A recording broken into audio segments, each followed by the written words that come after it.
Oke. Sebentar.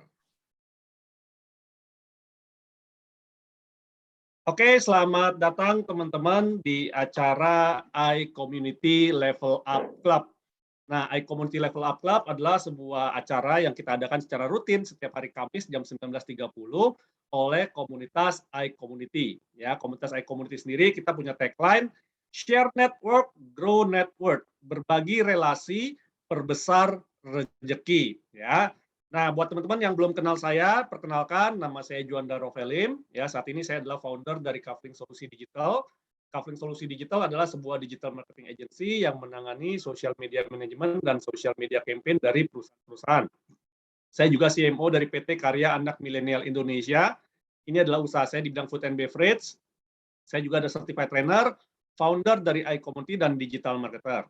Beberapa karya saya ada buku Digital Marketing in Action yang warna biru dan sudah terbit cetakan kedua yang warna hijau. Ada juga buku Naked Sales, e-book Ghost Kitchen, dan game card Digital Marketing is Fun. Nah, ini juga game card satu-satunya di dunia ya yang terlahir di saat pandemik ya Coach Yudi ya. Jadi tahun 2020 ketika pandemi udah mikir gimana caranya buat kasih training tanpa harus ada kitanya gitu ya.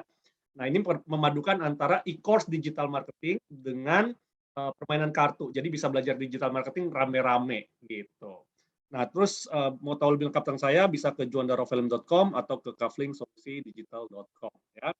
Nah, belum yang belum tahu apa itu iCommunity ya, kita punya visi ya, kita akan menjadi platform ya, kita adalah platform komunitas pebisnis dan profesional terbesar di dunia. Ini akan menjadi visi kita. Jadi kita akan menjadi yang terbesar di dunia ya. Kapan belum tahu ya, tapi yang penting visi aja dulu ya. Nah, dengan misinya adalah kita ingin merangkul semua komunitas pebisnis dan profesional yang ada baik di Indonesia maupun di mancanegara, menghubungkan sesama pebisnis dan profesional untuk mencapai tujuan bersama, menumbuh kembangkan nilai-nilai positif yang dapat berkontribusi dalam pertumbuhan bisnis, pribadi, dan masyarakat. Nah, tagline-nya seperti tadi teman-teman lihat, share network, grow network. Nah, kenapa sih iCommunity ini dibuat? Nah, iCommunity ini dibuat itu kita juga memiliki tujuan teman-teman ya. Kita ingin mempersatukan anggota iCommunity ini dalam ikatan persahabatan, kerjasama, dan saling pengertian. Mengembangkan semangat kolaborasi antar anggota, menanamkan nilai-nilai positif dalam dunia bisnis dan profesional, serta membangun platform bagi komunitas pebisnis dan profesional untuk belajar, bertumbuh, dan berkembang melalui learning resources, business matching, dan referral. Nah, selayaknya komunitas, kita juga memiliki kode etik di dalam komunitas kita, teman-teman. Ya, kami adalah para pebisnis dan profesional yang bekerja keras, bekerja pintar, dan bekerja sama. Kami mengedepankan nama baik dalam melakukan usaha dan mengutamakan kolaborasi antar sesama anggota tanpa menjadikan anggota lain sebagai target jualan ataupun berkompetisi dengan tidak sehat. Nah, ini penting sekali teman-teman ya. Karena banyak sekali orang yang masuk ke dalam sebuah komunitas tujuannya cuma buat jualan. Nah, kalau teman-teman cuma tujuannya buat jualan, teman-teman biasanya akan kepental tuh dalam komunitas. Nah, di iCommunity ini semangat kita adalah semangat kolaborasi. Oke. Nah, kami sadar bahwa dengan berbagi relasi maka akan memperbesar rezeki bersama. Karena itu, kami siap untuk berbagi relasi atas dasar saling mendukung. Kami berperilaku positif dalam berkomunitas, melakukan segala aktivitas dengan berlandaskan niat baik. Apabila kami melanggar kode etik ini, kami bersedia ditegur, diperingatkan, bahkan diberi sanksi. Nah, itu adalah sedikit penjelasan tentang tujuan dan kode etik dari iCommunity, teman-teman. Dan pada malam hari ini, kita ingin mendengarkan sebuah sesi sharing yang sangat luar biasa. Jadi kita di sini bukan teaching ya, teman-teman ya. Kita sharing ya, kita sharing knowledge kita, dan ini adalah suatu hal yang sangat luar biasa. Tadi saya sempat ngobrol-ngobrol sedikit ya mengenai kenapa sih kadang kita nggak maju-maju gitu teman-teman ya. Ternyata ada satu hal ini nih yang menyebabkan kita nggak maju-maju. Nah, kita akan belajar ya, akan mendengarkan sharing dari seorang coach yang sangat luar biasa ya. Saya kenal beliau itu sudah mungkin sekitar 3 atau 4 tahun yang lalu ya. Nah, itu udah luar biasa. Dari pertemuan pertama saya kenal, saya pengen berguru banget sama coach yang satu ini gitu ya. Dan mari kita sambut teman-teman ya dengan tepuk tangan yang sangat meriah ya, kasih reaction-nya untuk Coach Yudi Chandra. Yeay. Thank you bro, thank you. So saya share ya. Kita akan bicara tentang uang nih. Kelihatan nggak? Kelihatan ya. Oke. So langsung aja. Sebelumnya thank you banget udah diundang ke community ini. Buat saya sharing itu adalah salah satu bagian yang penting ya. Karena ya kalau kita hidup nggak berguna apa sih gitu loh. Apa hidup kita terasa kosong. Dan salah satu hal yang buat saya happy ya adalah untuk sharing. Dan apa yang akan saya lakukan adalah kita akan bicara tentang watak-watak yang menentukan nasib keuangan Anda. Orang di luar sana banyak yang berpikir bahwa asal kita tahu caranya cari uang, caranya investasi, kita bisa kaya, kita bisa sukses. Tapi dalam faktanya, sebetulnya kita udah tahu bagaimana cara untuk jadi kaya, cara untuk jadi sukses. Cara untuk jadi kaya atau jadi sukses itu cuma satu. Dan udah diajarin oleh nenek moyang kita. Nabung yang banyak, diinvestasiin uangnya, jangan boros-boros. Itu dasarnya sebetulnya. Kalau kita mau ngomong, dan itu udah diajarin sejak kita kecil. Tapi pertanyaannya, ketika kita beranjak dewasa, berapa banyak sih yang masih bisa tetap menjalankan hal tersebut? Bahwa apa yang Anda hasilkan harus lebih besar daripada apa yang Anda buang. Dan apa yang Anda hasilkan, uangnya diinvestasikan untuk ditabung atau diinvestasikan ke instrumen-instrumen yang Anda paham. Jadi pertanyaan-pertanyaan seperti, Coach, investasi apa sih yang paling baik buat saya? Itu sering banget saya dengar. Dan itu adalah salah satu hal yang buat saya, wah gawat nih. Kalau Anda nggak tahu investasi apa yang terbaik buat Anda, artinya Anda belum belajar enough. Anda belum mengerti enough gitu. Artinya, kalau saya bilang investasi yang terbaik adalah di bidang saham, Anda bisa aja ngikut sama saya, invest di bidang saham karena Anda percaya sama saya. Bukan karena Anda tahu apa yang bagus untuk Anda investasikan. Karena ketika Anda ngomong sama, sebagai contoh sama Bro Juanda, kalau ditanya, investasi apa sih yang terbaik buat Bro Juanda? Dia pasti akan bilang, Coach, investasi di bidang internet marketing dong. Kenapa? Karena jagonya dia adalah di bidang digital marketing. Tapi kalau Anda tanya sama saya, apa investasi yang terbaik? Saya akan bilang, investasinya adalah Anda harus bikin bisnis. Dan akan berbeda kalau Anda tanya sama Lo Keng Hyong sebagai contoh. Dia akan bilang, ya udah main saham aja bos. Karena saham adalah sesuatu yang saya paling ngerti. Jadi, apa sih yang bisa menentukan orang sukses apa enggak? Itu ada di watak-watak yang menentukan nasib keuangannya. Bukan caranya. Bukan belajar banyak, ngerti tentang berbagai macam instrumen, go from Zoom meeting to another Zoom meeting, belajar macam-macam metaverse lah, NFT lah, kemudian saham lah, trading lah, dan lain-lain, setengah-setengah dan ngejalaninnya dengan tidak serius, atau cuman ikut-ikutan, alias FOMO, di mana sekarang lagi heboh, karena banyak banget penipuan-penipuan berkedok investasi. Dan I feel you. Zaman sekarang memang bukan sesuatu yang mudah. Di luar sana banyak banget comparison, perbandingan, banyak banget sesuatu yang kelihatan indah. Apalagi sosmed ini kita dibombardir terus-menerus ya. Belum lagi dibanding-bandingin bahkan kadang-kadang dengan saudara kita sendiri.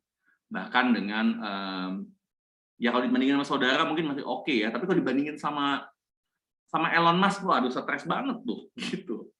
So nah, jadi hari ini kita nggak bicara tentang caranya, kita akan bicara tentang siapa kita sih, watak-watak seperti apa sih yang kita punya. Karena saya nggak percaya bahwa semua orang itu ditakdirkan untuk jadi pembisnis sebagai contoh. Saya nggak percaya itu. Semua orang punya jalannya. Semua orang punya kekuatan finansial yang berbeda-beda dan happy-nya finansialnya berbeda-beda. Kesuksesan, level kesuksesan yang berbeda-beda. Tetapi yang paling penting adalah sesuatu yang fit buat dia. Sesuatu yang pas buat dia. Sebagai contoh, kalau buat saya keluar negeri pas sebelum pandemi ya, 2 kali setahun itu udah enough banget. Tapi kalau buat ibu saya 2 kali setahun itu kurang.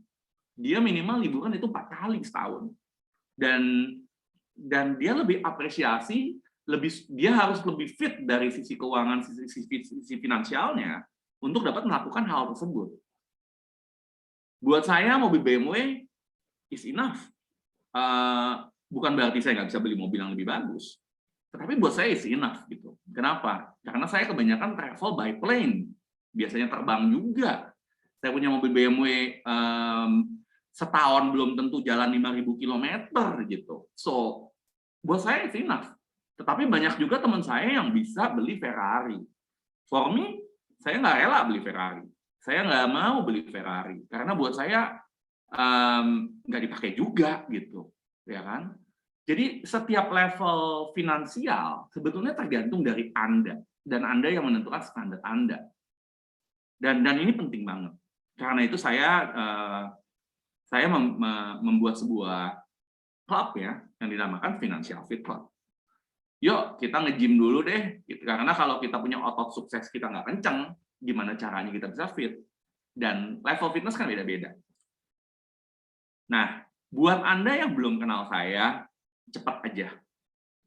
Siapa sih Coach Yudi? Ya, saya banyak bantu pengusaha dari berbagai industri. Tepatnya saya mulai menjadi coach itu di tahun 2010 ya, kira-kira ya. 2010, jadi udah 10 tahun lebih lah. Ya. Dan sudah banyak pembisnis yang saya bantu dari benar-benar mikro, yang jualan rumput laut, yang masih ngambil rumput lautnya sendiri di pinggir-pinggir tebing tuh di daerah Maluku Utara, ya kan, Halmahera Utara, sampai pembisnis yang bagian pertambangan, variasi dan ya saya nggak tahu berapa banyak pengusaha yang sudah saya bantu ya. Selain itu saya juga banyak sekali mengasah ilmu, belajar tentang sesuatu yang baru. Karena saya merasa bahwa banyak banget hal yang saya nggak tahu di dunia ini. Dan ya itu detail-detailnya lah. Tapi kalau buat Anda yang nanya saya, Coach Yudi itu S1 atau S2 atau S3, jawaban saya itu S-Tech. Apaan aja, yang penting Anda mau panggil saya apa, S berapa itu bebas-bebas aja. Yang penting ujung-ujungnya dipakai apa kagak. Karena buat saya dengan terlalu banyak degree, karena dulu saya ngerasa saya bodoh banget. Tapi sekarang saya belajar bahwa dengan terlalu banyak degree, terlalu banyak investasi degree, kalau nggak kepake sayang banget. Itu suatu investasi yang buat saya mahal sekali.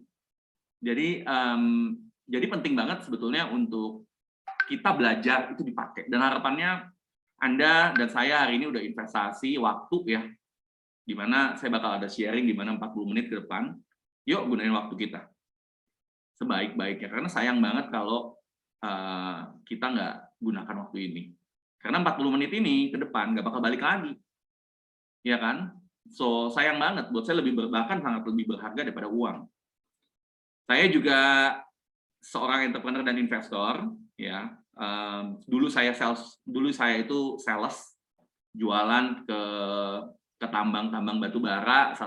Salah satunya adalah Adaro dan KPC. Tapi saya bukan jualan ke tambangnya, tetapi ke kontraktornya.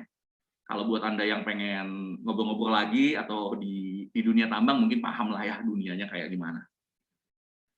Saya juga sekarang adalah pembicara di Radio Sonora 92,5 FM sejak tahun 2020.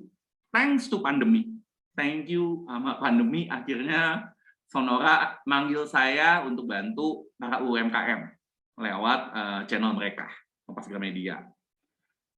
Saya juga seorang penulis buku yang tadi saya udah sempat sharing sama Bro Juanda, di mana buku saya diterbitin tahun lalu di Kompas Gramedia Group juga, Alex Komputindo, mengenai seni mengubah nasib, di mana ini berbicara tentang watak keuangan dan ada waktunya gimana caranya kita bisa berubah itu.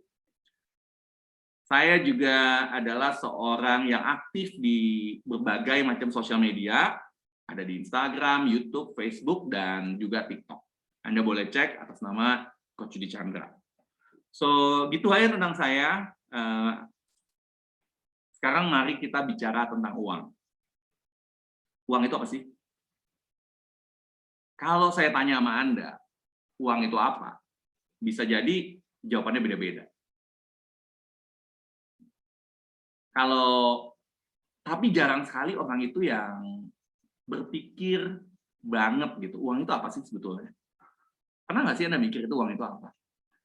Pernah nggak sih Anda berpikir dan bertanya kepada orang yang Anda sayangin, atau partner bisnis Anda, bro, menurut you uang itu apa sih?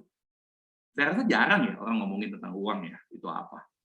Karena mereka berkesimpulan bahwa setiap orang punya definisi tentang uang yang sama dengan mereka. Tapi let's think, gitu. Sebetulnya uang itu apa sih? Mungkin buat beberapa orang, uang itu adalah sumber kesengsaraan, karena mereka harus bangun setiap pagi, tidurnya malam, mendapetin uang, dimarah-marahin sama bos, kemudian sampai rumah juga udah capek banget, besok pagi polanya balik lagi. Berulang terus-menerus. Buat beberapa orang, uang itu adalah sesuatu yang harus dibuang, sesuatu yang harus di-spend. Saya kenal banget orang yang setiap kali dapat uang itu harus dibelanjain. Nggak boleh ditabung. Karena mereka ngelihat bahwa apa gunanya uang kalau uang itu nggak dipakai. Ada juga yang bilang bahwa uang itu sumber kejahatan. Orang yang pegang uang itu orang jahat. Sumber kejahatan, sumber untuk memanipulasi orang, untuk maksa orang melakukan hal-hal yang nggak penting. Apapun definisi Anda tentang uang, akan menentukan sukses apa enggaknya Anda. Akan menentukan nasib keuangan Anda. Tapi masih banyak lagi kalau kita bicara tentang uang. Belum lagi kalau kita bicara tentang relationship kita. Hubungan kita dengan uang itu kayak gimana? Kalau saya dengan partner saya sebagai contoh, mungkin kita bisa langsung ngomong ya, saya sama partner saya hubungan saya romantis. Tapi kalau Anda dengan uang, pernah nggak sih berpikir sebetulnya hubungan Anda dengan uang itu romantis nggak sih? Atau jangan-jangan setiap kali Anda ngelihat uang itu Anda sebel? Sebelnya karena uangnya cuma transit doang. Atau Anda dakdikduk setiap kali ketemu uang. Ini bakal ditransfer nggak sama bos di akhir bulan? Kebetulan sekarang udah akhir bulan nih. Kalau udah ditransfer, dakdikduk nih hubungannya. Jadi, pernah nggak Anda benar-benar berpikir, apa sih relationship Anda dengan uang? Mesra nggak sih? Gimana sih Anda memperlakukan uang? Apakah Anda sayang sama uang? Apakah Anda benci sama uang? Apakah Anda benci dan rindu? Atau jangan-jangan Anda sama uang ngelihat bahwa uang itu nggak penting. Ada juga yang nganggap uang nggak penting loh. Ada. Atau Anda nganggap uang itu sebagai Tuhan Anda. Sorry ya, ada beberapa orang yang menganggap uang itu bahkan lebih dari Tuhan. Karena itu di di beberapa komunitas, beberapa agama dan ras, bahkan ada dewa Tuhan, dewa uang loh, ada gitu ya kan. So dia didewakan uang itu.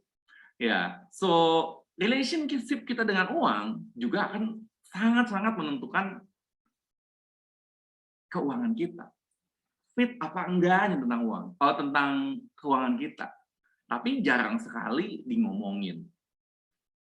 Pembentukan watak keuangan kita juga ditentukan dari pembentukan hubungan kita dengan uang dan edukasi mengenai keuangan. Tapi sayangnya di sekolah atau di rumah tangga, jarang banget ngomongin tentang uang. Jarang banget. Mama mau ngomongin tentang uang sama papa di depan anak-anak, terutama pas saat kita kecil, ini saya alamin sendiri ya. Biasanya kalau mama ngomongin tentang uang, nggak lama berantem. Papa sensi. Bisa seperti itu, ya kan? Atau mama hanya ngomong dengan papa bicara tentang uang hanya di ruangan tertentu, nggak pernah di depan anak-anak. Anak-anak selalu dianggap tenang aja, everything's gonna be alright. Segala sesuatu oke kok, papa bisa handle. Anak-anak jarang sekali ketika kita kecil juga anak-anak ya, jarang sekali tahu sebetulnya keadaan keuangan itu gimana sih. Bahkan seringkali diajarin, saya pernah ketemu satu orang, setiap kali megang uang kalau udah jatuh itu dibilang uang itu kotor, jangan megang-megang deh. Dan hati-hati dengan kepercayaan-kepercayaan seperti itu. So, satu hal yang saya juga takjub dan bingung,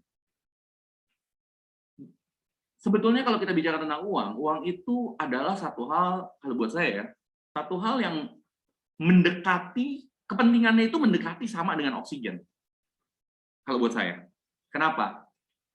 Kalau kurang uang, itu napas susah. Hidup itu susah. Hidup itu menantang gitu. Tapi, dan kita butuh uang untuk hampir segala-galanya. Hampir segala-galanya. Saya nggak bilang segala-galanya butuh uang. Tapi hampir segala-galanya butuh uang. Kecuali Anda, terutama buat orang yang di kota ya, tinggalnya ya. Dan saya assume kalau Anda bisa menggunakan Zoom meeting ini, Anda bisa di internet, menggunakan internet, Anda sudah pasti Anda butuh uang, karena Anda butuh listrik, ya kan, Anda butuh peralatan dan lain-lain, dan juga pulsa. Jadi uang itu penting banget. Kecuali Anda benar-benar tinggal di hutan sendirian gitu, ya mungkin ya populasinya cuma 0,01%, dimana bisa jadi Anda bukan, Anda juga nggak bakal tahu, nggak bakal ngobrolin tentang watak uang ini, nggak pernah melakukan apapun juga tentang watak keuangan Anda, karena Anda masih hidup di daerah-daerah tertentu, mungkin di Papua, saya nggak tahu ya. So, buat saya, buat kita semua, hampir semua, 99,9% uang itu penting banget. Bahkan serupa dengan oksigen, tapi jarang sekali ngomongin di keluarga dan seringkali dianggap lebih tabu dibandingin ngomongin seks. Surprising sih, surprising. Buat saya sangat-sangat surprising. Kenapa sih kita nggak benar-benar diajarin gimana caranya belajar tentang finansial secara benar? Padahal itu penting banget. Diajarin untuk kita menabung, udah cuma gitu doang. Saya dari kecil selalu diajarin, oke, asal nabung ya. Tetapi orang tua nabung banget juga kadang-kadang enggak.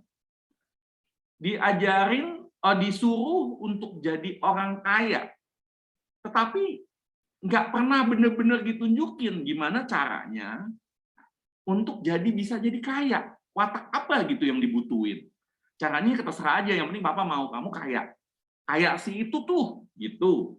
Apalagi biasa kalau kita di lingkungan Indonesia Tionghoa, sering sekali dibanding-bandingin. Dan apa yang kita lakukan nggak pernah cukup.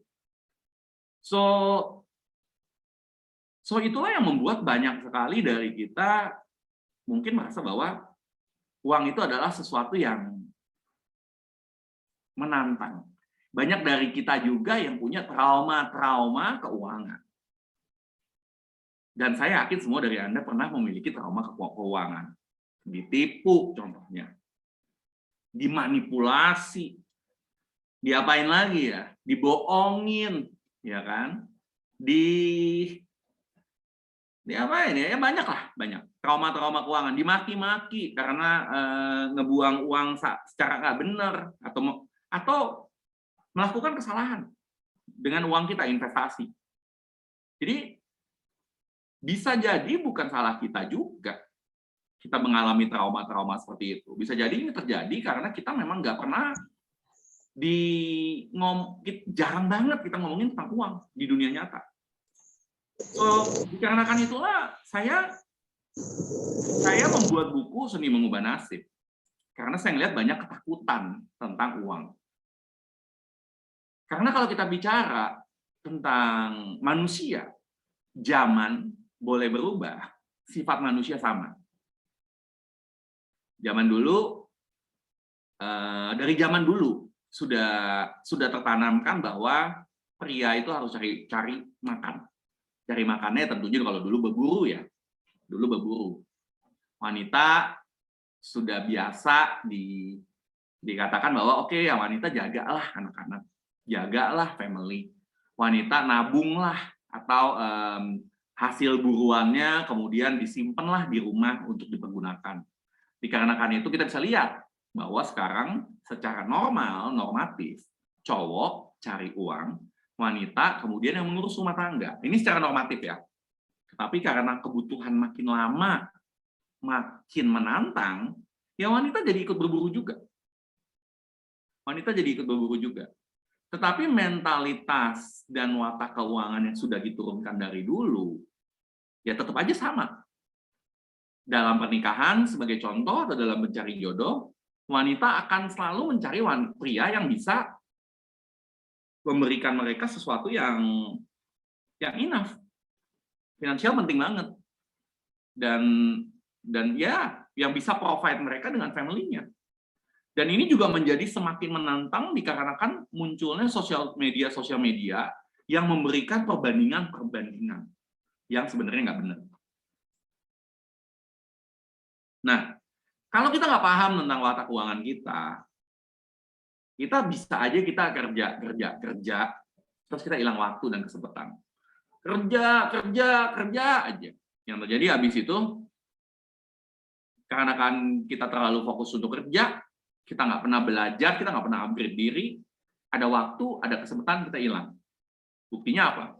Buktinya berapa banyak sih orang yang nggak bisa pensiun dengan mempertahankan lifestyle-nya? Banyak banget. Walaupun, dan saya nggak bicara tentang karyawan aja ya. Saya bicara tentang pembisnis juga. Berapa banyak sih pembisnis yang harus kerja sampai tua? Bukan karena mereka nggak ada uang, karena mereka nggak bisa berhenti kerja. Banyak loh. Saya sering melihat pembisnis itu sukses, bukan pembisnis itu sampai umur 70-an, bahkan masih kerja jaga toko. Banyak gitu, banyak. Dan fenomena-fenomena seperti penghasilan naik, gaji naik, terutama untuk karyawan nih, karena saya lihat ada karyawan milioner di sini, mungkin beda ya kalau karyawan milioner ya, 1 dari 1.000.000 kali, tapi rata-rata penghasilan naik, gaji naik, tabungan sama aja. Bahkan tabungan kurang. Di mana itu secara logik nggak masuk akal gitu. Nggak masuk akal. Orang gajinya 5 juta sama gaji 20 juta kan harusnya ada dong yang bisa kita tabung, ya kan? Pindah-pindah pekerjaan. Tetapi yang terjadi adalah gaji 5 juta, tabungannya segitu, gaji 20 juta, tabungannya segitu juga. Bahkan gaji 20 juta, utangnya lebih banyak dikreditkan. Itu kan menantang dan di luar akal nalar gitu. Dan ini yang terjadi kalau kita nggak paham tentang watak keuangan. Single income source. Ketika ada perubahan seperti COVID, seperti pandemi, karena kita hanya mengandalkan satu income source atau satu pendapatan, satu pemasukan, ya udah kelar. Perusahaan kita bangkrut gimana? Nggak bisa apa-apa. Karena kita nggak ada diversifikasi, kita nggak ada investasi, yang kita ada konsumtif. Pensiun dengan mempertahankan lifestyle itu impossible. Karena biasanya orang yang melakukannya adalah mulai siap pensiun itu ketika umur 54 tahun atau 53 tahun paling cepat. Di mana mereka pensiun umur 55 rata-rata kalau kita bicara tentang pegawai-pegawai negeri. Hidup kita ekspektasi umur 75. Gimana caranya seseorang bisa save money dengan bekerja 1 tahun untuk membiayai lifestyle yang sama selama 20 tahun? Menderita loh, kalau memang kita nggak paham tentang watak keuangan kita dan prepare financially supaya kita fit. Buat saya, no money, no life. Susah banget. Saya pernah punya uang, saya pernah nggak punya uang. Miskin pernah, susah pernah. Pensiun dini juga pernah. Ya, saya pernah pensiun dini, mungkin saya pernah pensiun waktu itu tahun 2 tahun lah saya nganggur. Memang sengaja mau nyobain dulu. Tapi satu hal yang saya bisa katakan adalah no money hampir nggak ada hidup lah, no life lah. Karena kita hampir nggak ada opsi yang sekali, susah untuk melakukan sesuatu, very very hard. Dan kita nggak bisa terlalu depend on external factor. Kita nggak bisa terlalu depend untuk hal-hal yang, umpamanya contoh pemerintah akan berikan insentif, hal-hal seperti itu, atau dapetin warisan dari orang tua, please lah, janganlah depend on mereka. Karena buat saya semua orang punya masalah. Tapi masalah yang paling besar adalah masalah mereka sendiri. Jadi jangan ngarepin orang lain, karena masalah Anda nggak bakal menjadi masalah yang paling gede buat mereka. Artinya apa? Anda nggak penting. Anda nggak sepenting diri mereka. So, prioritasnya, mereka nggak bakal nolong Anda dulu sih. Gitu aja. Red race, sering banget. Muter-muter begitu aja. Hidup ya, pagi ke kantor, pulang, kemudian balik lagi. Liburan, ya hanya hari Sabtu Minggu lah kalau Anda beruntung ya, karena beberapa perusahaan Sabtu masih kerja. Dan juga tanggal merah. Dan uang merupakan salah satu yang membuat orang stres. Kita bicara tentang keluarga, kenapa manusia bercerai, kenapa pasangan bercerai, alasan kedua terbesar adalah uang. Alasan pertamanya adalah komunikasi. Tapi kalau buat saya, jangan-jangan komunikasi itu juga berhubungan dengan uang. Mereka ribut tentang uang, jangan-jangan. Karena itu komunikasinya susah. Habisan papa dimintain uang, kagak ada melulu, jadi ribut. Jadi dan ini ini faktanya gitu. Di dalam rumah tangga pun sangat-sangat mempengaruhi mental health dan stres. Bahkan di Amerika pun dibantuin tuh tentang bagaimana caranya ngatur keuangan buat family. Dan beberapa hal yang kita harus pahami adalah uang itu energi. Uang itu adalah energi. Karena itu ada orang yang sebetulnya, ada orang yang nggak bisa miskin loh. Yang uang akan selalu datang ke mereka. Contohnya gini aja, Warren Buffett. Warren Buffett itu pernah nyumbang seluruh uangnya dia gitu loh, triliunan. Hampir semuanya habis disumbangin. Tapi apa yang terjadi? Balik lagi. Anda bisa lihat biografinya, Anda bisa nonton tentang Warren Buffett. Dan seorang penyihir uang, mereka bisa aja create uang out of the blue dari thin air. Seperti mungkin seperti kita ngelihatnya seperti mungkin film bener apa enggak sih. Padahal karena kebanyakan dari kita semua ngelihat uang itu sesuatu yang elusif, susah didapetin. Bahkan untuk makan pun cukup menantang. Tetapi ketika kita punya energi yang selaras dengan mengalirnya uang masuk dan keluar dalam hidup kita, level kita naik dan uang itu menjadi sesuatu yang mudah. Saya sendiri tentunya belum sampai level seperti itu ya, tetapi ya saya merasa bahwa saya merasakan sendiri bahwa uang itu mengalir ke saya dengan mudah ketika saya berteman dan berkomunikasi dan dengan uang dengan lebih baik. Nah, believe it or not. Dan kalau kita bicara tentang energi kita dikendalikan oleh cara berpikir, cara kita mikir, dan bagaimana mengenai emosi kita tentang uang juga. Karena semakin kita bisa mengendalikan cara kita berpikir dan emosi kita, semakin besar energi yang kita miliki. Dan besarnya energi ya tentunya akan mempengaruhi betapa gampangnya sih uang masuk. Nah, ada 8 watak keuangan. Yang pertama, kita bicara tentang watak keuangan adalah watak si lugu. Saya sebutnya si lugu. Si lugu ini adalah seseorang yang kalau ngomongin uang itu penuh ketakutan. Sering nanya sama saya, sering nanya sama Anda, pengen tahu gitu loh. Maksudnya sebetulnya apa sih itu uang? Cara investasi itu gimana sih? Dia percaya banget tentang uang itu adalah sesuatu yang dia itu nggak bisa, nggak ngerti, nggak paham. Hidupnya itu penuh ketakutan.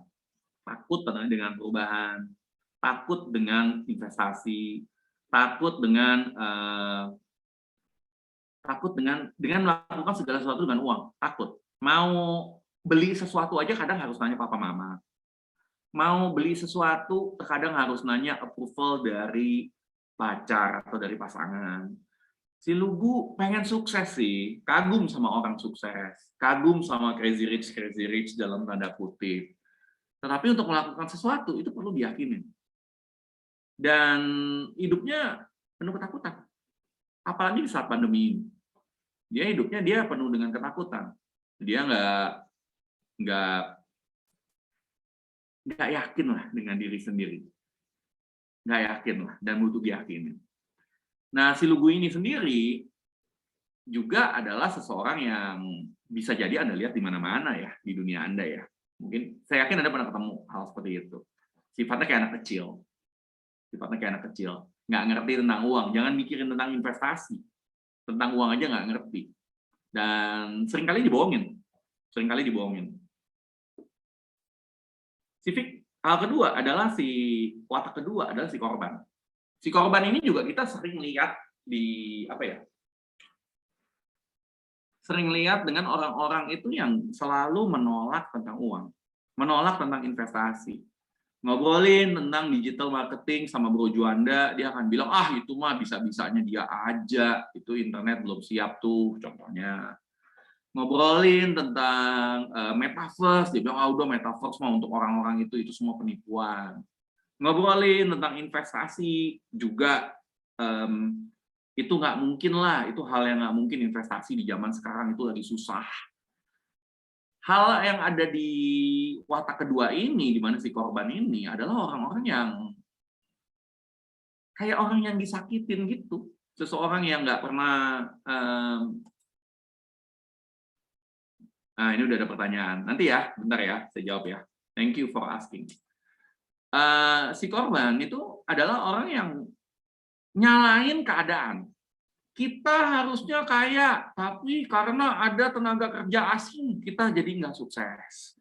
Nah, itu kayak gitu-gitu tuh. Kita harusnya akan bisa lebih hidup kalau umpamanya didukung oleh pemerintah. Saya harusnya bisa sukses kalau papa mama saya triliuner, gitu contohnya. Jadi korban itu selalu mencari sesuatu di luar sana,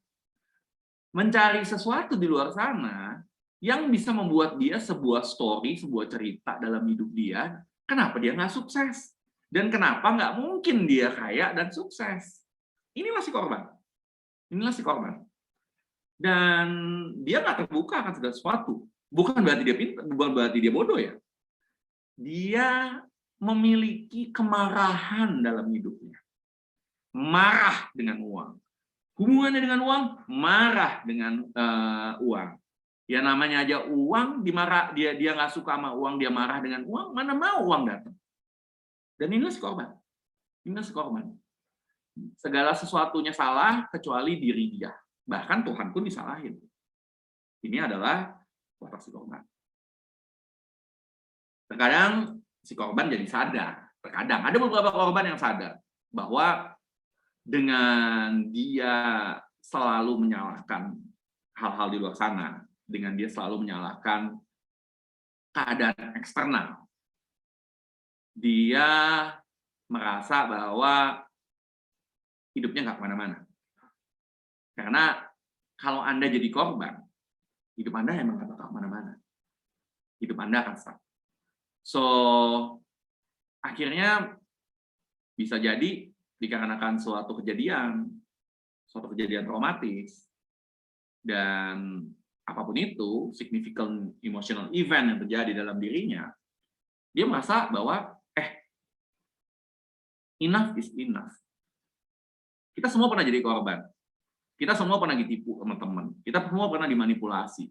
Kita semua pernah terluka karena uang. Dan banyak sekali sebetulnya luka-luka uang kita yang disebabkan oleh orang tua kita sendiri dan orang yang kita cintai. Saya sendiri pernah dipinjam uang sama teman baik saya, dan ketika itu dia kabur, ngebohongin saya. Ini ceritanya. Saya juga pernah dimarahin sama orang tua saya karena saya menggunakan uang untuk hal-hal yang nggak berguna, contohnya. Dan banyak hal lagi, banyak hal lagi. Dan ketika kita mengambil tanggung jawab kita bahwa kita itu harus melakukan sesuatu untuk hidup kita, menjadi seseorang yang disiplin, yang tahu apa yang kita mau, menjadi seorang pejuang, seorang pahlawan, seorang warrior, kita akan bekerja keras. Dan inilah watak 3, si pahlawan. Kerja, kerja, kerja. Walaupun kadang-kadang nabrak orang lain, kadang-kadang menyakitin orang lain. Tetapi kerja, kerja, kerja, disiplin. Sangat fokus terhadap uang. That's it. Bahkan terkadang sampai kelupaan tentang hidupnya. Kelupaan nikah itu sebagai contoh, ya kan? Karena terlalu fokus terhadap bekerja. Kita menjadi pahlawan di diri kita sendiri. Kita merasa bahwa oke, orang tua kita susah, kita harus bantu nih. Karena kalau kita nggak, habis mau gimana lagi? Mau nyalain siapa lagi? Orang tua kita udah tua gitu contohnya, ya kan? Dan kita juga akan jadi orang tua sebagai contoh.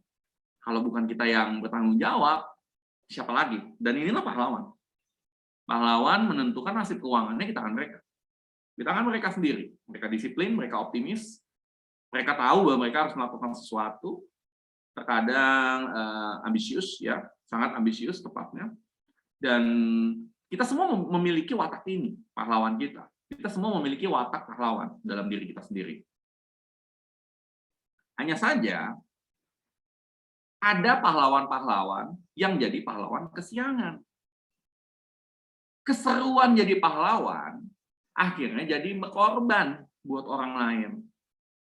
Ini saya jumpain di banyak para wanita-wanita tua tepatnya. Ada orang yang memiliki watak sebagai martir, di mana mereka cari uang bukan untuk diri sendiri loh, tapi buat orang lain. Mereka cari uang bukan untuk kepentingan keluarga mereka loh, tapi untuk kepentingan keluarga orang lain. Bisa ngutangin uang sama orang lain, ngutang uang sama bank untuk dipinjamkan ke orang lain. Dan juga terkadang bisa juga orang yang udah minjem belum bayar lunas, minjem lagi, dipinjemin, dan dirinya sendiri berkorban. Mungkin Anda juga sering ketemu orang-orang seperti ini. Menarik, dan biasanya baik orangnya. Walaupun mereka bisa juga banyak penuh kemarahan dalam diri. Seringkali mereka ngelihat orang itu kok di luar sana, ini nggak tahu diri nih, sering digomongin. Karena mereka sebetulnya membutuhkan cinta. Mereka menggunakan uang sebagai suatu tools untuk membeli cinta. Ini yang terjadi. Ini ngomong pahitnya ya, tapi buat Anda yang martir pasti nggak ngaku. Tapi kalau Anda pikir baik-baik, sebetulnya Anda mengeluarkan uang itu adalah untuk ngapain sih? Kenapa sih sampai bisa berkorban begitu terus-menerus? Bukan untuk diri sendiri, bukan untuk, tapi buat orang lain terus-menerus. Dimana bahkan kalau di pesawat terbang aja kan udah dibilangin, use your seat belt first, ya kan? Tapi they don't do it. Watak kelima adalah si bodoh, di mana si bodoh itu sering sekali kita lihat di luar sana. Kalau saya sih ngambil contoh si bodoh itu ya banyaklah Anda lihat di sosmed sekarang banyak ya crazy rich yang melakukan hal-hal bodoh ya, buang uang dibuang-buang gitu. Tapi kayaknya seru banget. Tampilannya kaya, hidupnya untuk hari ini aja, nggak terlalu apresiasi uang. Kelihatannya kaya banget, kelihatannya sukses banget, orangnya asik banget, idenya banyak, ya kan? Apa yang mereka lakukan menarik banget, dan kayaknya seksi gitu loh. Banyak atraktif, terutama buat si lugu. Lugu senang banget dengan si bodoh, karena itu banyak sekali penipuan-penipuan, money scam, yang ngebohongin si lugu. Yang nggak ngerti. Si bodoh kelihatannya, wih gila keren banget nih, uang dibuang-buang, dari pesawat terbang, ya. beli mobil cuma karena iseng gitu, ya kan? Ya hal-hal kayak gitulah. Si Lugu bingung, wah keren banget nih, saya pengen juga jadi kayak dia. Dan yang terjadi karena dia nggak punya watak keuangan yang kenceng, ya ketipu lah. Karena ternyata si bodoh nggak bodoh-bodoh banget. Si bodoh hanya kelihatan bodoh di depan, tapi sebenarnya si bodoh memiliki watak lain yang nanti saya akan ngomong sebagai si diktator, di mana dia memanipulasi orang dengan menampilkan dirinya sebagai si bodoh, seseorang yang oke, seseorang yang keren banget, seseorang yang penting tentang duit gampang banget lah, intinya gitu. Si bodoh ya gaul dengan si bodoh asik banget. Duit dia kadang-kadang dia suka traktir orang, ya dia suka bersama dengan opportunity-nya banyak banget, bisnisnya banyak banget. Tahun ini bisnis A, besok bisnis B, tahun depan lagi bisnis C. Tapi gonta-ganti aja dan semuanya selalu optimistik. Keren, keren, tampilannya keren banget. Hari ini skincare, besok gimana asuransi, lusanya bisa jadi coach bisnis. Terus kalau ditanya gimana, ya habis gimana bro? Gue ngeliat opportunity-nya keren bro, gitu. Itulah si bodoh. Dan bukan berarti uang buat dia itu gampang masuk, tapi gampang keluar juga. Energi itulah yang menarik uang kepada dirinya. Beda kalau dengan si martir, uang itu gampang uang itu dia menarik orang-orang yang mau dibantu sama dia. Jadi setiap kali dia dapat bonus, tadi kalau saya bicara tentang si martir saya lupa. Setiap kali dia dapat bonus, ada aja orang yang datang untuk minta uang sama dia. Dan biasanya jumlahnya mirip-mirip dengan bonus yang dia dapat. Dan kenapa itu terjadi? Karena itulah energi yang dilempar sama dia ke orang-orang, kepada alam semesta. Watak keenam adalah si seniman. Si seniman, simpelnya adalah orang yang benci dan cinta sama uang. Dia sedikit spiritual, ya, spiritual. Dia percaya bahwa dirinya punya standar dan dia nggak mau merasa di bawah uang. Sebetulnya dia punya energi yang cukup bagus untuk menarik uang. Dia bisa menciptakan uang banyak. Tetapi dia nggak terlalu apresiasi dengan uang. Yang terjadi adalah ya Anda hanya akan bisa melihat ini orang eksentrik. Ini orang nyentrik. Ilmunya banyak tapi nggak sukses-sukses gitu loh. Orangnya pinter tapi nggak sukses-sukses.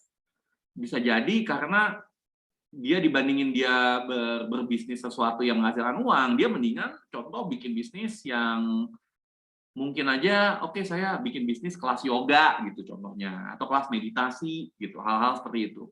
Dimana sebetulnya dia bisa aja ada opportunity yang bisa menghasilkan uang yang lebih banyak. Dan si seniman ini juga ada di diri kita. Biasanya orangnya kreatif.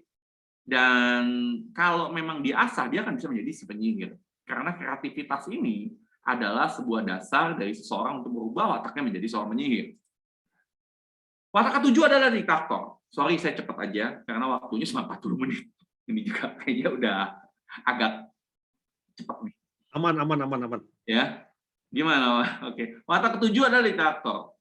Di mana yang tadi saya sharing bahwa orang-orang yang kelihatannya, contoh ya tadi ya, shadow-nya itu kelihatan di luarnya itu kelihatan sebagai si fool, si bodoh, si apa namanya, yang uangnya gampang banget hidupnya, yang penting murah banget ya, hal kayak gitulah ya. Yang saya nggak tahu itu siapa, kayak tiba-tiba tersebut. So bisa jadi yang dilakukan sebetulnya adalah dia memanipulasi. Sebetulnya karakter aslinya adalah si diktator, di mana dia menggunakan uang dengan menggunakan cover sebagai si bodoh untuk menarik-narik orang-orang si lugu, untuk dibohongin, untuk menginvestasi, di mana untuk menginvestasi sesuatu yang dia mendapatkan persentase untuk dirinya sendiri. Diktator pintar banget tentang uang, diktator ngerti banget tentang uang, diktator kelihatannya kaya di luar, tapi di dalam belum tentu kaya. Dan diktator juga paham psikologi uang banyak orang. Dan dia ngerti tentang bagaimana menggunakan uang untuk ngontrol orang. Diktator suka ngontrol. Diktator paham banget. Paham tentang uang. Dan bisa jadi dia kelihatan sukses. Bisa jadi dia juga salah seorang yang Anda kagumin dalam hidup. Ya. Tapi yang terjadi adalah banyak banget diktator juga yang nggak happy dengan hidupnya. Kenapa? Well, karena ketika segala sesuatunya dinilai dengan uang, ada sesuatu yang nggak bisa dibeli dengan uang, udah pastinya. Salah satunya adalah kesetiaan, cinta, dan ya banyak hal. Karena itu banyak juga diktator yang akhirnya jadi seorang seniman ketika mereka udah tua. Saya nggak tahu beberapa dari Anda yang paham, ya simpel ginilah. Mungkin kita juga tahu di Indonesia berapa banyak sih konglomerat yang akhirnya larinya ke agama. Saya nggak sebut siapa, ya. Mungkin ada ya di Indonesia ya, saya nggak tahu. Kalau luar negeri banyak. Ya. Nah itu bisa jadi adalah diktator yang nyesel, udah kebanyakan duit, ya. Akhirnya udahlah, saya jadi ini aja deh. Saya jadi artis aja lah, karena uang nggak bisa beli segalanya. Hal seperti itu. Jadi kita punya watak juga tentunya akan selalu bisa berubah-berubah. Watak terakhir adalah seorang penyihir. Penyihir itu paham banget tentang uang. Paham banget tentang sifat uang. Paham banget bahwa uang itu energi. Paham banget punya relationship yang bagus dengan uang. Bisa menciptakan sesuatu dari nol, dari nothing gitu. Dari nothing bisa jadi something. Pencipta-pencipta di dunia-dunia startup, orang-orang yang bisa ngambil dan selalu ngelihat kesempatan dalam permasalahan, selalu bisa melihat opportunity dalam sebuah krisis. Mereka lah penyihir. Karena itu banyak banget ketika orang yang nanya, Coach, krisis ini bisnis apa ya di area COVID? Itu sangat berbeda ketika saya ketemu Crazy Rich di luar sana. Yang ketika saya ketemu Crazy Rich di luar sana, mereka selalu ada aja bisnis gitu loh, yang untuk dibagi dan ngobrolin sama saya. Ide-ide bisnis baru yang wow luar biasa gitu di tengah-tengah COVID. Nah, Anda coba deh nonton di YouTube saya juga banyak sharing ya tentang Crazy Rich dan lain-lain tentang watak keuangan ini. Si penyihir selalu menemukan sesuatu yang baru, tambah kaya bahkan di era COVID, di era pandemi, karena they can find cahaya dalam kegelapan. Karena mereka ngerti kok uang itu munculnya dari mana. They know how to create value. Mereka bisa menimbulkan nilai, bisa membuat sebuah nilai. They understand watak uang secara sempurna. Itulah penyihir. Nggak pernah kesulitan. Nah, udah tahu ini buku saya, Seni Mengubah Nasib. Saya buat buku ini tahun 2020, saya udah sharing. 2021 November baru launching di Gramedia, di Alex Komputindo. Buat banyak orang, buat saya ini keajaiban, karena nggak banyak buku yang di printing ya di era sekarang di Gramedia. Mereka benar-benar selektif banget, tapi karena mereka melihat bahwa buku ini akan banyak banget membantu orang-orang yang pada ketakutan, orang-orang yang pada cemas, orang-orang yang pada bingung. Dan karena itu saya dicetakin secara gratis. Orang mau masuk Gramedia nggak gampang loh. Saya termasuk hoki, jujur aja. Termasuk hoki buat saya. Ada di banyak Gramedia, atau Anda juga bisa cari di gramedia.com atau di Tokopedia saya. Nah, saya juga bikin sebuah sesi online video training tentang 8 watak keuangan, jauh lebih detail daripada ini, dan Anda bisa, untuk 300 orang pertama, saya akan kasih buku ini, saya tanda tanganin, termasuk subsidi ongkir Jabodetabek, dan Anda akan dapat akses untuk ngetes sebetulnya watak keuangan Anda itu apa sih gitu. Ya kan? Apakah Anda dominan lugu? Apakah Anda dominan martir? Apakah Anda dominan diktator? Dan dari situ Anda bisa memulai menata hidup Anda. Ya, kita juga akan ada akses juga webinar 8 mata keuangan yang bakal lebih dalam. Kita juga akan update terus dan spesial akses ke playlist Crazy Rich Interview yang saya lakukan dan kita bisa lihat sebetulnya Crazy Rich itu kayak gimana sih mikirnya. Dan watak keuangan apa yang kita bisa pelajarin. Dan saya akan bedah nanti di ketika kita webinar. Kita akan bedah. Dan Anda juga banyak sekali di sini di buku saya dan di workshop di mana saya praktis kok. Kita lakukan hal-hal untuk merubah watak keuangan yang nggak mensupport Anda. So, karena waktunya singkat, hopefully kita bisa connect. Saya @coach_yudi_chandra, saya ada di mana-mana. Ada di Instagram, ada di TikTok, ada di YouTube, ada juga di Facebook. Feel free untuk connect. So, thank you banget Bro Juanda. Sorry nih lewat 10 menit. Oke, saya langsung daftar. Siap, thank you. Oke, buat teman-teman jangan lupa tuh daftar. Ya, nanti belajar bareng saya juga. Ini seru banget ya. Karena keren banget ya, ternyata ada macam-macam gitu ya watak keuangan. Dan saya pengen tahu saya tuh di mana nih. Ya, dulu pernah dibilang sama siapa gitu ya, apakah masih konsisten atau enggak gitu. Oke, nah jadi sekarang Thank you. tiba saatnya pada sesi Q&A ya buat teman-teman yang pengen tahu ya tentang apa sih watak keuangan teman-teman atau punya pengalaman-pengalaman nih ya yang mungkin yang terluka, tersayat-sayat, apalagi gitu ya. Nah, mungkin boleh sharing atau boleh tanya ke Coach Yudi ya, mumpung gratis nih, ya kan.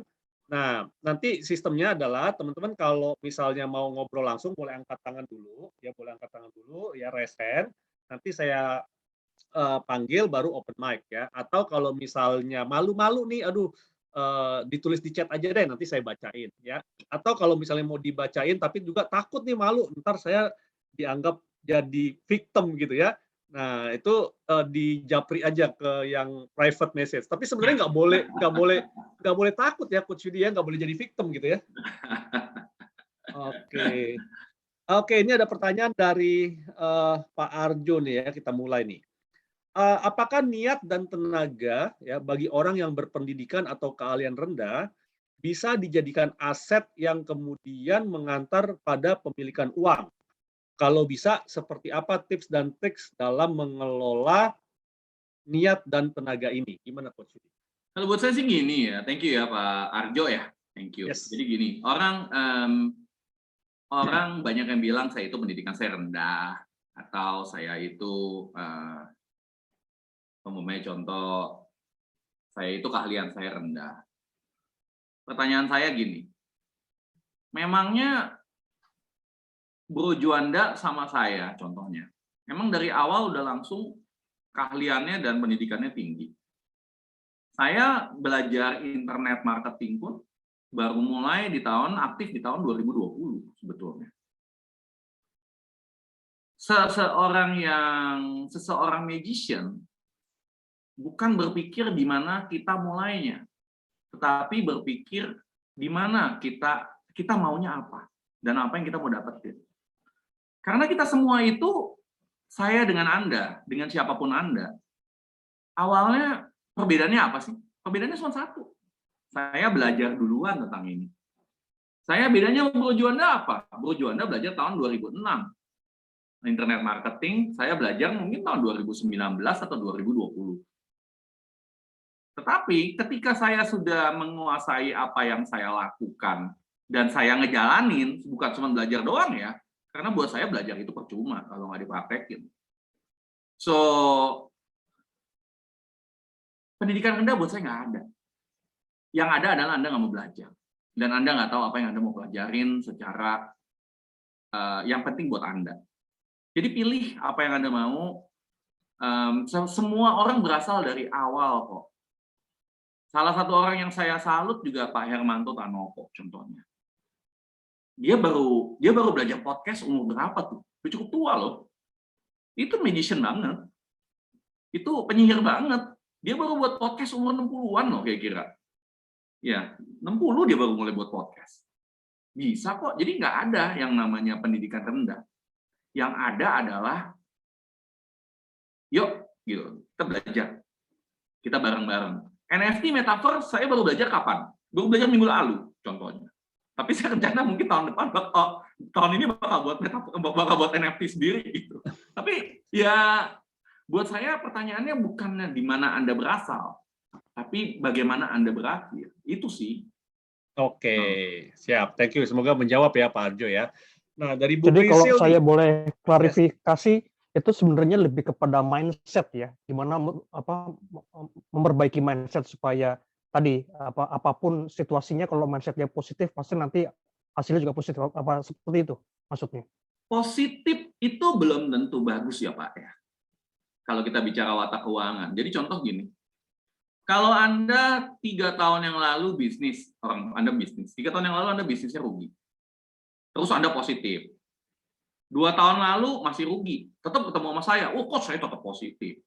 Tahun lalu masih rugi, tetap positif. Tahun ini ketemu saya, masih rugi, dan ngomongnya masih tetap positif. Itu artinya bahaya, Pak. Positif itu bagus kalau didukung dengan sesuatu, dengan kesadaran, dan bisa melakukan sesuatu yang berbeda dari apa yang Anda lakukan sekarang. Bukan hanya positif. Karena itu saya nggak percaya sama motivator, saya nggak suka motivator. Dan saya bukan motivator. Saya ngomongnya agak pahit, karena tujuan saya adalah, yuk kita bareng-bareng, tujuan saya simpel kok. Saya mau Anda sukses bukan, tapi Anda harus tahu bagaimana menjalankannya. Bukan hanya positif, tapi aware, paham, cari jalan, cari a way out, cari cara yang berbeda dan rubah watak Anda. Contoh saya waktu tahun 2019 ketika awal-awal baru belajar internet marketing, saya ngobrol sama Juanda. Saya udah coach bisnis udah cukup lama, tapi kan nggak mungkin semua saya tahu gitu loh. Saya tahu bahwa memang tentang, saya ngajak lu ngopi ya bro ya waktu itu ya. yes, Iya. kita ngopi-ngopi harian. Ngopi-ngopi, nanya kayak di Kelapa Gading. Saya tanya, saya nggak ngerti kok saat itu. Saya nggak ngerti Facebook, saya nggak ngerti apa. Orang masih bingung banget waktu itu Instagram. Wih, baru mulai saya buat Instagram. Sekarang malah lebih lebih banyak followernya. Thank you. Baru mulai saya bingung, Instagram apaan nih bro? Ngepostnya gimana nih? Bingung, nggak pernah main Instagram sama sekali. Follower saya waktu itu mungkin berapa ya? 20, 40, udah bingung nggak, udah lupa ya kan? Masih dikit banget lah, ya kan? Bingung saya, wah Instagram apaan ini, kayaknya anak-anak muda ada yang main Instagram nih, ya kan? Saya tahu bahwa kalau saya nggak ngerti, tapi saya bukan hanya positif ya. Kalau saya hanya positif, saya waktu itu udah nyoba Instagram berapa bulan ya bro ya waktu itu ya, posting-posting ya kan, tapi kagak bertumbuh sama sekali, nggak bertumbuh karena saya nggak tahu ilmunya. Saya ada niatan, saya mau kerja, tapi ini saya nggak keisi. Jadi saya bukan hanya sama Bro Juanda ya, ada beberapa orang juga yang saya approach, sama Brody juga di Ferdinand juga saya approach ya. Saya tanya gitu loh, saya belajar. Ada yang bagus dari Bro Juanda saya ambil, ada yang nggak cocok, ya saya nggak ambil gitu. Sama dari Brody ada yang bagus saya ambil, yang guna untuk saya. Ada yang nggak cocok, ya saya nggak ambil. Saya wise, saya mencoba untuk wise apa ya, bijaksana lah gitu. Karena kan apapun juga sama kayak saya ke dokter. Kalau dokternya ngomong, kan setiap badan kita kan beda-beda. Setiap kita punya finansial, watak keuangan kita kan beda-beda. Finansial kita dan kantong kita kan juga beda-beda, ya kan? Ya gitu, tentu dokter ngomong ABC, mungkin kalau yang bagusnya A sama B, ambil A sama B. Jadi bukan hanya positif, Pak. Bukan hanya positif. Kalau saya di saat itu, saya hanya positif dan melakukan hal yang sama, mungkin sekarang Instagram saya paling mentok-mentok 1000 kali yang ngikutin, dan di Facebook dan di TikTok dan lain-lain mungkin nggak berkembang. Tetapi karena saya tahu bahwa ini bagus, tapi saya harus make it happen gitu. Dan inilah yang kita harus rubah sih. Inilah yang harus kita terapi, dan ini yang saya lakukan di buku saya dan juga di yang tadi sharing itu. Gitu Pak, semoga ngejawab ya. Oke. Lanjut, berarti dari Bu Prisil nih ya. Berarti watak yang paling bagus tuh yang penyihir ya, Pak? Gantung sih, yang watak yang bagus itu sebenarnya gini, penyihir itu bagus, sudah pasti. Tetapi kalau kita bicara tentang penyihir doang, tanpa kita ada pahlawannya, tanpa kita ada perjuangannya, ya percuma juga. Saya dulu ingat banget, saya punya ide ketika saya masih kecil ya. Saya punya ide untuk bikin yang kayak quickly ya, apa nih? Boba-boba tuh, boba-boba ya. Oh, quickly. Kayak Oba-Bob dan lain-lain, ya kan? Saya tahu banget itu bakal laku. Saya bahkan udah sempat ke Taiwan saat itu untuk membawa ke Indonesia. Tapi yang terjadi adalah saya masih terlalu muda. Dan itu cuma sebuah ide. Ide buat saya itu bagus. Tapi terkadang ide itu murah kalau nggak dikerjain. Karena ide yang kita udah ada di otak kita belum tentu nyambung loh, belum tentu apa yang kita lakukan loh. Ya kan? Berapa banyak sih Anda punya ide yang bagus dan akhirnya dikerjain sama orang lain? Banyak kan? Termasuk saya ngalamin itu. Penyihir bagus sudah pasti. Buat saya cari aja watak apa yang mendukung Anda dalam keadaan finansial Anda. Kalau Anda ya tergantung Anda pengen jadi apa yang membuat Anda secara finansial fit. Itu Anda harus tentukan dulu. Dari sana baru kita bicarakan watak apa yang mendukung. Gitu. Ya. Oke, semoga menjawab ya Bu Prisil. Nah, ini ada pertanyaan dari Pak Victor, cuma rada ini nih ya. Kalau Lo Keng Ho termasuk tipe yang mana? Nggak tahu, Lo Keng Ho pernah di tes belum, Bro? Saya sih belum pernah ngetes ya, tapi dasarnya sih gini. Kalau saya lihat Lo Keng Ho dari luar, saya juga nggak paham beliau ya. Saya nggak kenal sama beliau jujurnya ya. Kalau ngobrolin yang lain, Crazy Rich yang lain mungkin saya kenal. Elon Musk juga saya nggak kenal. Saya tahu dia nggak tahu saya. Tapi yang saya pernah baca tentang Elon Musk dan saya sudah sharing itu di YouTube saya tentang Elon Musk. Ya. Elon Musk itu dari kecil hidupnya udah susah. Orang tuanya kaya tapi kemudian bercerai. Dia bahkan sempat kerja itu ngebersihin itu kayak ngebersihin sampah gitu loh di dalam ruang pembakaran, boiler room. Artinya apa? Dia itu pahlawan banget.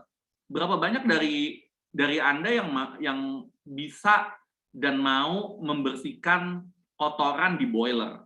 Artinya apa? Anda harus pakai baju hazmat ya, yang anti panas. Masuk ke boiler itu, bersihin, ambil kotorannya, kemudian keluar lewat lubang sempit lagi, dan dalam 15 menit Anda harus keluar, kalau kagak Anda mati. Itu Elon Musk. Elon Musk bukan hanya jenius. Kalau bicara tentang jeniusnya, udah pasti dia penyihir. Udah pasti, idenya gila. Itu keren banget. Ada aja gitu loh idenya untuk membantu orang. Tetapi Elon Musk juga adalah kalau buat saya sih udah definitely kombinasi antara penyihir dengan si ini pahlawan. Dan ada kemungkinan ada juga si artis sedikit. Karena dia nyentrik. Iya. Iya. Fullnya ada nggak? Itu bodohnya ada nggak? Ada juga. Dia nyoba-nyoba, bisnisnya banyak juga yang rugi. Iya. Tapi yang kenceng banget saya lihat sih dia di pahlawan dan di artis dan penyihirnya. Itu Elon Musk.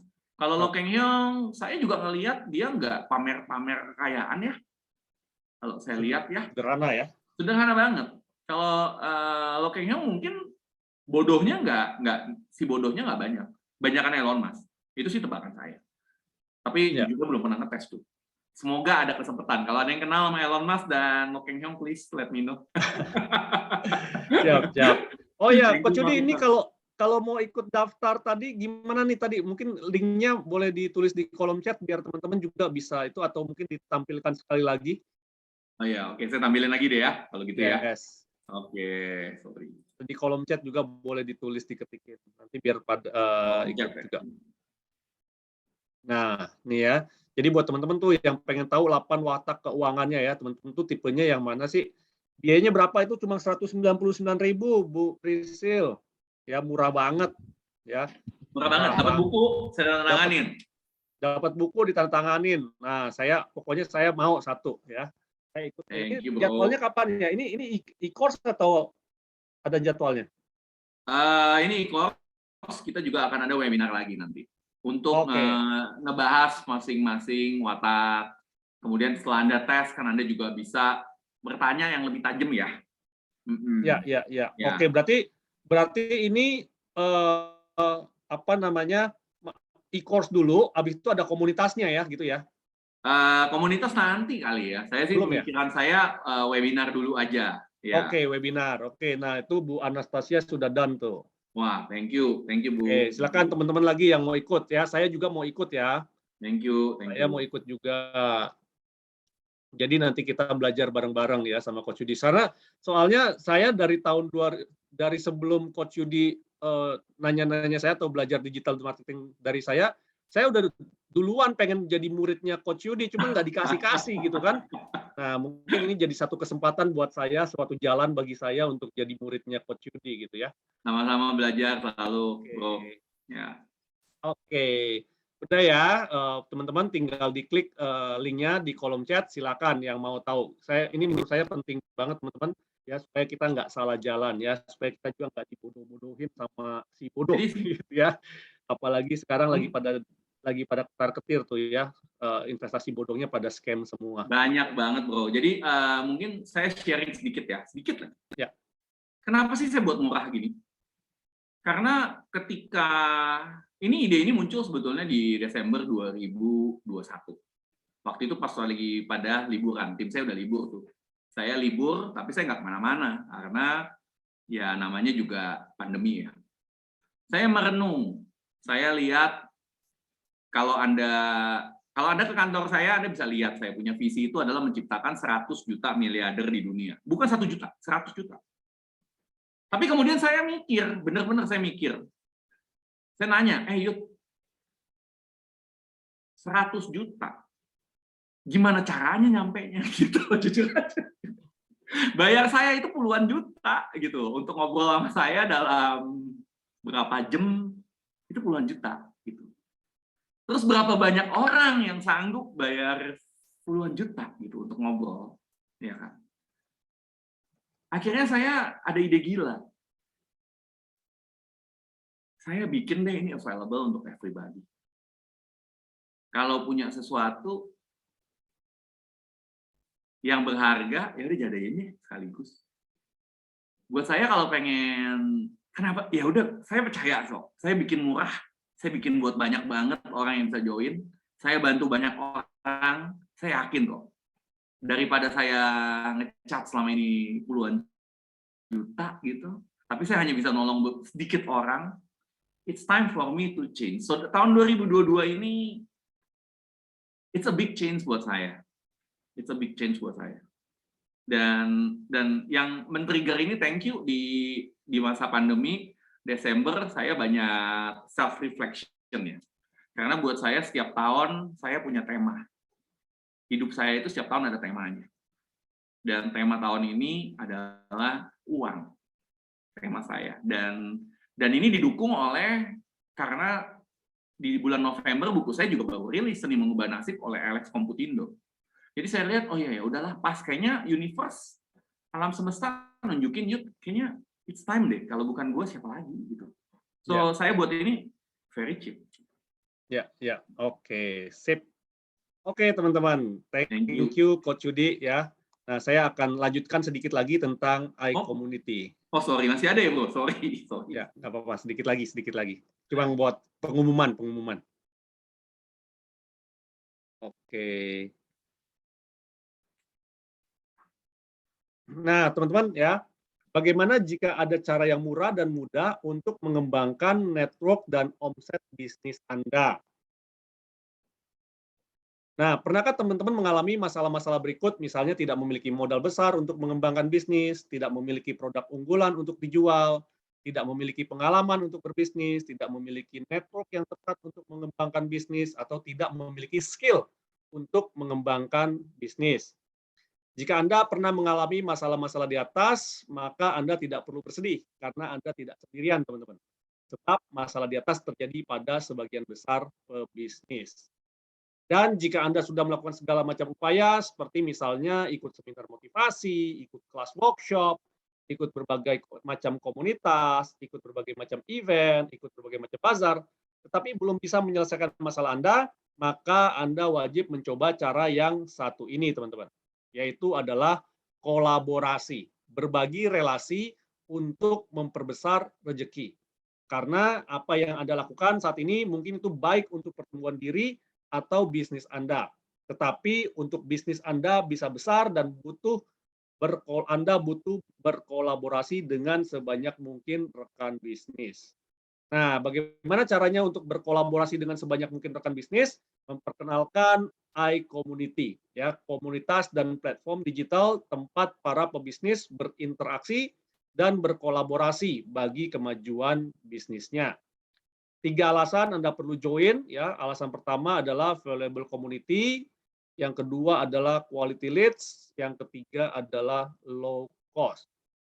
Nah, valuable community Anda akan mendapatkan akses networking, ya, akses learning, dan akses contributing di dalam komunitas kita.